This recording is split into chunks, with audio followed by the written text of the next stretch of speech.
ಇವತ್ತು ಮೈಸೂರು ಸೈಟ್ ಅಲ್ಲಿ ಏನಾಯ್ತು ಗೊತ್ತಾ?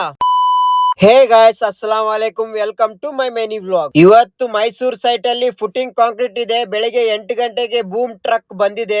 ಆಮೇಲೆ 10 ಗಂಟೆಗೆ RMC ಟ್ರಕ್ ಬಂದಿದೆ. ಫುಟಿಂಗ್ ಅಲ್ಲಿ ಲೈಟ್ ಆಗಿ ಕ್ಯೂರಿಂಗ್ ಮಾಡ್ಬಿಟ್ಟು ತಿಳಿ ಮಿಕ್ಸ್ ಮಾಡ್ಬಿಟ್ಟು ಕ್ಲೀನ್ ಆಗಿ ತಿಳಿ ಹಾಕ್ತಾ ಇದೀವಿ. ಫಸ್ಟ್ ಫುಟಿಂಗ್ ಸ್ಟಾರ್ಟ್ ಮಾಡಿದೀವಿ. ಫುಟಿಂಗ್ ಕಾಂಕ್ರೀಟ್ ಬಂದ್ಬಿಟ್ಟು M25 ಹಾಕ್ತಾ ಇದೀವಿ. ಇದು 4ನೇ ಫುಟಿಂಗ್, ಕಂಬೈನ್ಡ್ ಫುಟಿಂಗ್. ಎಲ್ಲಾ ಫುಟಿಂಗ್ ಹೈಟ್ ಬಂದ್ಬಿಟ್ಟು 30 ಇಂಚ್ ಕಾಂಕ್ರೀಟ್ ಹಾಕ್ತಾ ಇದೀವಿ. ಹಂಗೆ ಇಮಿಡಿಯೇಟ್ಲಿ ಒಬ್ರು ಮೇಸನು ಕ್ಲೀನ್ ಆಗಿ ತಟ್ಕೊಂಡ್ ಬರ್ತಾ ಇದಾರೆ. ಫುಟಿಂಗ್ ಲೆವೆಲ್ ಆಗಿ ಬಂದಿದೆ, ಎಲ್ಲೂ ಅಲ್ಲ ಇಲ್ಲ. ಇದು 10ನೇ ಫುಟಿಂಗ್ ಮಟ್ಟ ಮಾಡ್ತಾ ಇದಾರೆ. ಫುಟಿಂಗ್ ಆಲ್ ರೌಂಡ್ ಟೇಪ್ ಹಾಕಿದೀವಿ. ಇವತ್ತು ಫುಟಿಂಗ್ ಕಾಂಕ್ರೀಟ್ ಬಂದ್ಬಿಟ್ಟು ಮಧ್ಯಾಹ್ನಕ್ಕೆ ಕಂಪ್ಲೀಟ್ ಆಯ್ತು. ಮಧ್ಯಾಹ್ನ ಊಟಕ್ಕೆ RRR ರೆಸ್ಟೋರೆಂಟ್ ಬಂದಿದೀವಿ. ಚಿಕನ್ ಬಿರಿಯಾನಿ ಆರ್ಡರ್ ಮಾಡಿದ್ವಿ. ಬಿರಿಯಾನಿ ಚೆನ್ನಾಗಿದೆ. ಆಮೇಲೆ ಸೈಟ್ ಬಂದು 4 ಅವರ್ ಆದ್ಮೇಲೆ ಲೈಟ್ ಆಗಿ ಕ್ಯೂರಿಂಗ್ ಮಾಡಿ ಫೈನಲಿ ಇವತ್ತು ಫುಟಿಂಗ್ ಕಾಂಕ್ರೀಟ್ ಕ್ಲೀನ್ ಆಗಿ ಕಂಪ್ಲೀಟ್ ಮುಗ್ದಿದೆ. ಇವತ್ತಿನ ವ್ಲಾಗ್ ಇಷ್ಟೇ. ಸಿಗೋಣ ಮುಂದಿನ ವಿಡಿಯೋದಲ್ಲಿ. ಧನ್ಯವಾದಗಳು.